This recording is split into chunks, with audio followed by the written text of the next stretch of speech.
gaun putih.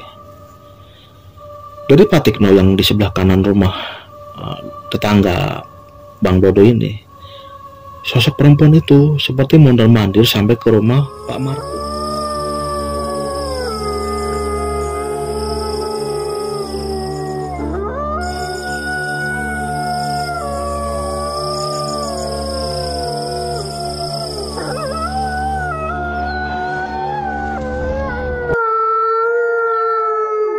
Kisah ini dikirimkan oleh, sebut saja namanya, Bang Dodo.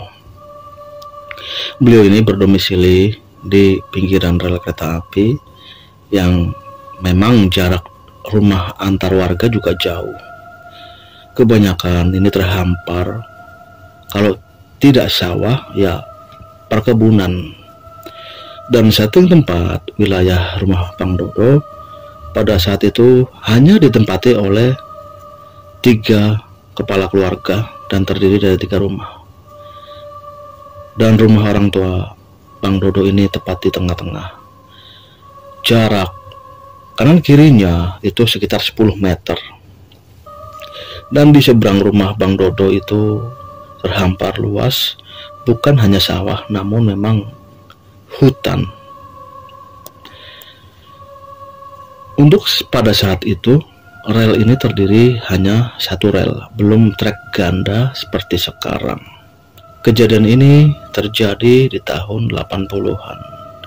Pada saat itu Mas Dodo memang masih kecil, usianya masih sekitar 7 tahun. Ya, pada saat itu belum ngeh apa yang namanya korban kecelakaan kereta. Namun menginjak di usia 15 tahunan, Mas Dodo ini sudah paham, bahkan diwanti-wanti tidak boleh bermain di sekitaran rel kereta api. Padahal jarak rel kereta api itu tidak sampai 10 meter dari depan rumahnya. Ini sering sekali orang tuanya juga mengingatkan.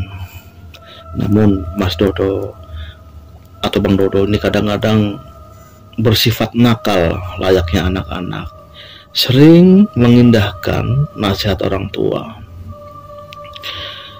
Pada satu hari Mas Dodo ini ingat betul, jadi memang di depan rumahnya itu memang ada jalan setapak. Nah, ini ada seorang penjual mainan. Pada saat itu ya sempat berpapasan dengan Mas Dodo. Hingga pada akhirnya ketika akan menyeberang, karena sekitar di sebelah kiri itu 20 meteran ada jalan penyeberangan yang melewati rel kereta api, dan itu adalah akses warga seberang rel dan sebelah kiri rel. Bahkan itu juga ukurannya luas, namun jalanan itu tidak berpalang. Seketika ada suara gebrak, dan ternyata yang Mas Dodo lihat itu adalah bapak-bapak penjual mainan dengan menggunakan sepeda tertabrak kereta api. Akhirnya beberapa waktu kemudian warga pun berdatangan. Bahkan kereta yang menabrak pun juga berhentinya itu tidak begitu jauh. Nah, setelah berhenti akhirnya dievakuasi. Yang jenazahnya itu memang belum diketemukan secara lengkap. Kalau tidak salah dan menurut informasi, ada kaki kiri yang belum diketemukan. Nah, setelah kejadian itu suasana biasanya sangat sepi. Mas Dodo sama sekali tidak berani keluar rumah. Dan Mas Dodo ingat, itu di hari ketiga setelah kecelakaan. Waktu itu jam masih menunjukkan jam ya sekitar setengah 10 malam, dimana biasanya Mas Dodo ini sudah ngantuk dan tertidur. Namun malam itu lain. Mas Dodo ini kamarnya berada di depan, yang di depan kamar ini itu teras langsung.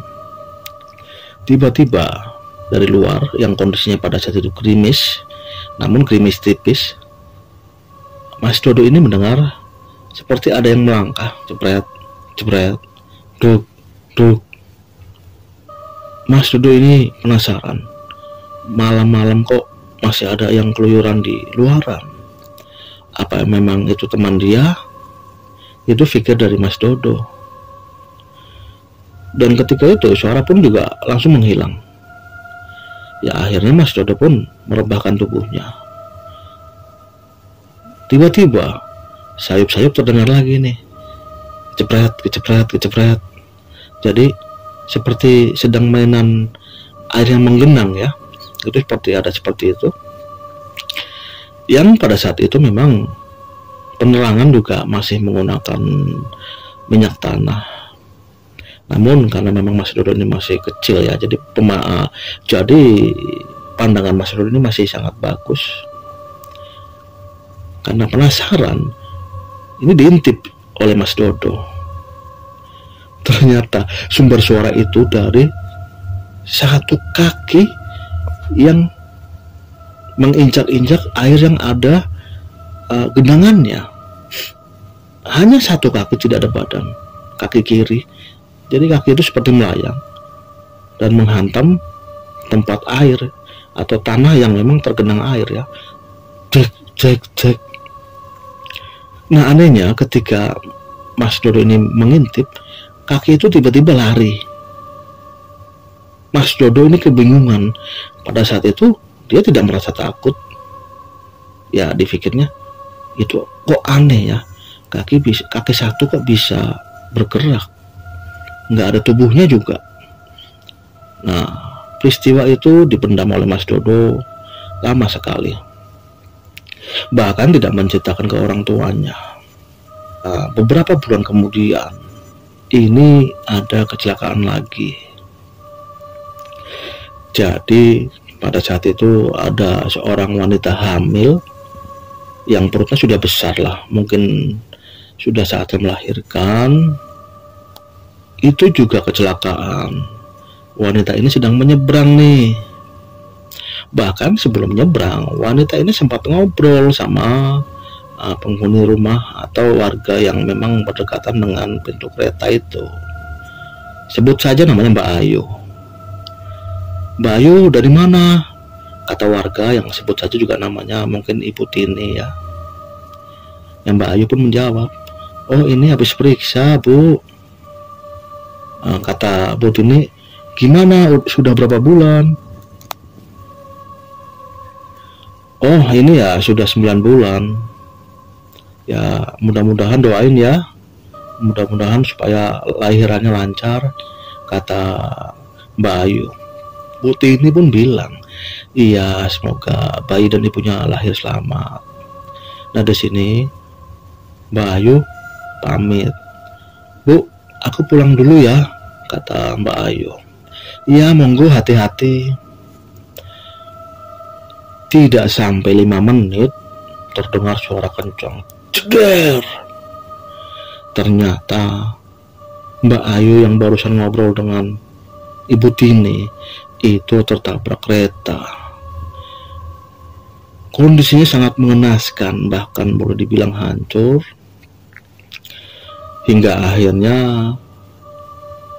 ambulan pun datang mengevakuasi jenazah beliau.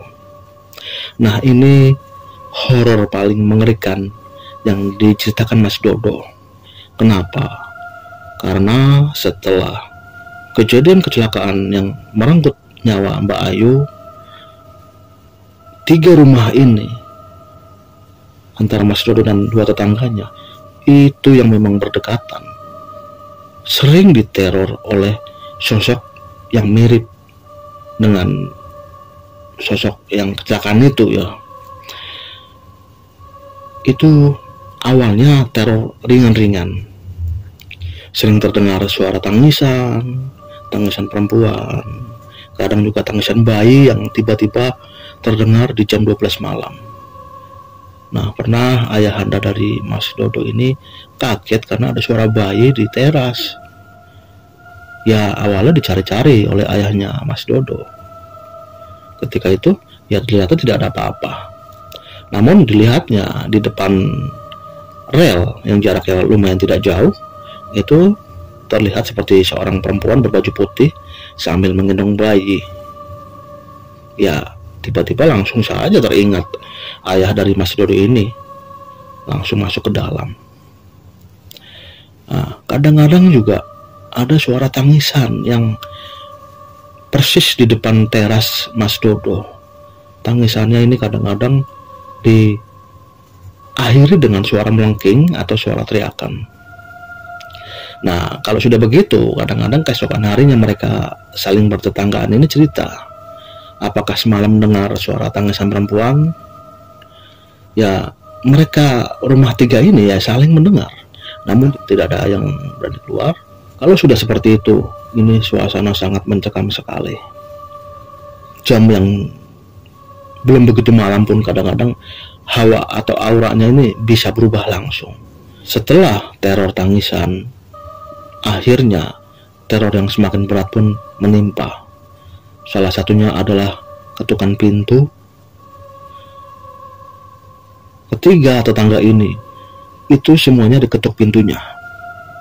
Tidak sampai itu saja, bahkan jendela yang terbuat dari kaca juga digedor ya. Mereka ini semakin ketakutan. Belum lagi teror ketukan itu bahkan sambil mengelilingi rumah mereka. Nah, kalau sudah seperti itu, bahkan ini Mas Dodo tidur di kamar dari orang tuanya. Suasana sangat menegangkan sekali ya, apalagi jika diiringi oleh suara hujan. Kadang di luaran itu ada banyak sekali suara yang hingar-bingar. Ini juga bingung ya. Nah, sebut saja di sebelah kanan itu tetangganya Pak Tikno, dan di sebelah kiri Mas Dodo sebut saja dengan Pak Markum. Ini sama, mereka kalau cerita juga sama, diteror bahkan sampai masuk ke rumah atau ke dapur Pak Markum. Yang di sana itu kadang-kadang sering terdengar suara seperti orang makan ya, atau membuka tudung saji. Pak Markum yang memang dia sedikit pemberani pernah mengecek ke dapur. Tiba-tiba tudung saji itu yang awalnya terbang itu langsung jatuh ke meja, gubrak. Namun di sana tidak ada sosok siapa-siapa. Akhirnya Pak Markum pun kembali lagi ke kamar. Beda lagi yang dialami oleh Pak Tikno. Kadang-kadang sebelum ada suara teror atau teror itu sering tercium bau amis. Diperiksa ke penjuru ruangan tidak ada apa-apa. Dan terornya ini kadang-kadang tidak bersamaan. Bisa beda-beda ya. Di hari yang ke-40, ini pada puncaknya, itu pun betul-betul berwujud seperti sosok perempuan yang menggendong bayi sambil menggunakan gaun putih. Dari Pak Tikno yang di sebelah kanan rumah tetangga Bang Dodo ini, sosok perempuan itu seperti mondar-mandir sampai ke rumah Pak Markum. Nah, kalau sudah begitu nanti sosok ini balik lagi ke rumah Pak Tikno. Seperti itu terus-terusan sampai pada akhirnya karena saya pegel, ini keluar sambil memegang sapu lidi. Sapu lidi itu pun di sapu-sapukan ke tanah sambil megang. Wis Tondo, alamu sudah beda. Ayo pergi dari sini. Ini di sini bukan alamu. Ikhlas no. Dan sambil di situ Pak ayahanda dari Pak Dodo itu membaca doa. Nah, setelah suasana mungkin seperti biasa lagi ya, ayahanda Mas Dodo ini pun masuk kembali. Itu tidak lama Pak Tikno datang. Mas, aku barusan diganggu loh. Asli sosoknya medeni banget, kata Pak Tikno kepada ayahanda Mas Dodo. Udah wis ora apa-apa, no. Besok insya Allah bisa rana teror meneh, kata ayahanda Mas Dodo. Wah, nek ngoyong ini terus-terusan aku mending pindah Mas, kata Pak Tikno lagi. Ora apa-apa, tak jamin, kata ayahanda Mas Dodo lagi. Ya akhirnya Pak Tikno pun kembali lagi ke rumahnya. Dan betul, alhamdulillah Setelah seperti itu yang dilakukan oleh ayahanda Mas Dodo, teror ini sudah tidak ada lagi. Bahkan suasana juga seperti biasa lagi ya. Walaupun jujur ini nih, Mas Dodo cerita bahwa dia masih ketakutan, masih trauma. Kadang-kadang masih kepikiran di teras ini jam segini ada apaan ya, atau enggak jalan setapak yang berada di depan rumah Mas Dodo ini juga jangan-jangan ada sosok perempuan itu nih, kata Mas Dodo. Ya, Mas Dodo pernah ini bilang ke ayahanda, "Pak, aku takut tidur sendirian di depan. Aku tidur sama bapak ya," kata Mas Dodo kepada ayahnya. "Wih, Sarah apa boleh, gak apa-apa. Tapi nanti kalau ini kamu pindah ke kamar ya," kata ayahanda. "Tapi aku takut, Pak." "Ya udah, nanti tak temani," kata ayahnya. Nah, ayahanda pun menemani Mas Dodo. Jadi demikian cerita horor yang dialami oleh Mas Dodo, yang beliau ini memang tinggal di pinggiran rel. Seperti itu Bang Pra. Terima kasih. Ya, terima kasih ceritanya ya. Saya tidak panjang lebar, saya tutup. Wassalamualaikum warahmatullahi wabarakatuh.